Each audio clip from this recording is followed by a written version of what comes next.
سمجھتے ہو؟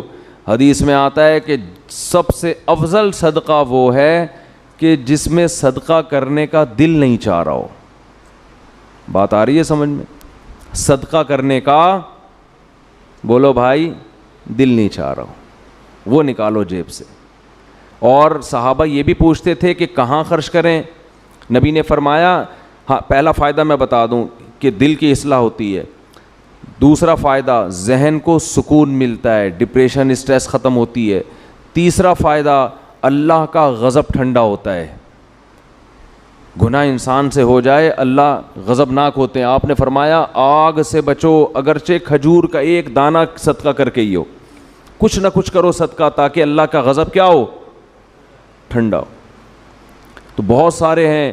رمضان میں چونکہ نبی سخاوت کا دریا بنا کرتے تھے تو رمضان میں زیادہ کرنا ہے. کرنا کہاں ہے؟ یہ بہت اہم سوال ہے.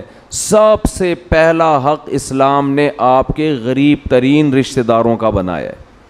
آج کل غریب لوگ مارکیٹ میں اویلیبل ہیں نہیں. پہلے میں یہ بتا دوں، آپ غریب تلاش کرنا مشکل کا ہیں لیکن اتنے آسانی سے نہیں ملتے، اس میں فراڈی زیادہ ملتے ہیں. تو اگر رشتہ داروں میں کوئی واقعی مستحق ہے تو جنت کمانے کا اس سے بہتر موقع آپ کے پاس نہیں ہے. اور رشتہ داروں کو تو ویسے بھی ہدیے دے دیا کرو بھائی.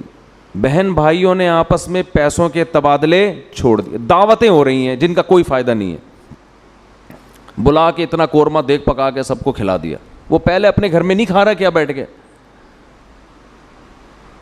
پیسوں سے جتنی حاجت پوری ہوتی ہے کسی کی، اتنی دعوتوں سے پوری نہیں ہوتی. تو پیسے دو بھائی ان کو. رواج ہی ختم ہو گیا کہ بھائی اپنی بہن کو لفافے میں ڈال کے پیسے دے دیں. اور رشتہ دار جو قریبی ہیں نا، ان کے لیے مستحق ہونا ضروری نہیں ہے. مستحق تو زکوٰۃ کے لیے ضروری ہے، پھر ورنہ زکوٰۃ ادا نہیں ہوگی. ویسے صدقہ دینے کے لیے سامنے والے کا مستحق ہونا ضروری نہیں ہے. اپنے قریبی رشتوں کو آپ ہدیے کے نام پہ لفافے میں پیسے ڈال کے دے دیا کرو. یہ چیز ہمارے معاشرے میں ختم ہو رہی ہے. تہادوا تحابوا، آپ نے فرمایا ایک دوسرے کو ہدیے دیا کرو، اس سے محبت بڑھے گی. بجائے دینے کے کیا کر رہے ہیں؟ الٹا کھا رہے ہیں. تو سب سے پہلا حق کس کا ہے؟ قریب ترین رشتہ داروں کا، پھر دینی مدرسوں کا، پھر اور جو بھی اللہ نے آپ جو بھی خیر کے کام ہیں، ہسپتال ہیں جو اچھے کام کر رہے ہیں، کہیں بھی جہاں آپ کا دل کھٹکتا ہے. لیکن اتنی بات ضرور ہے کہ اللہ نے جیسے ایمان والوں کی یہ صفت بیان کی کہ یہ نماز پڑھتے رہتے ہیں، اسی طرح اللہ نے بتایا کہ ان کی جیب سے اللہ کے لیے پیسہ نکلتا رہتا ہے.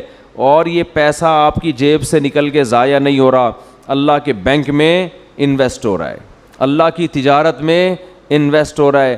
اللہ فرماتے ہیں کہ اللہ سخی ہے، وہ بہت زیادہ اس کو بڑھا چڑھا کے دے گا. اس کی مثالیں دی کمثل حبۃ، جیسے گندم کا ایک دانہ، اس میں آپ کو لاکھوں دانے نظر نہیں آئیں گے لیکن آپ زمین میں بوئیں تو ایک ایک دانے سے کیسے لاکھوں دانے پیدا ہوتے ہیں. تو ایسے ہی اللہ مسلمان کے صدقات و خیرات کو پھیلاتا رہتا ہے اور بڑا کرتا رہتا ہے اس کو.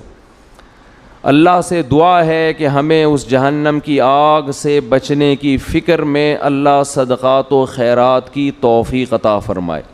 اور زکوٰۃ کے مسائل علماء سے پوچھ کے عمل کیا کریں. وقت پورا ہو گیا. وما علینا الا البلاغ.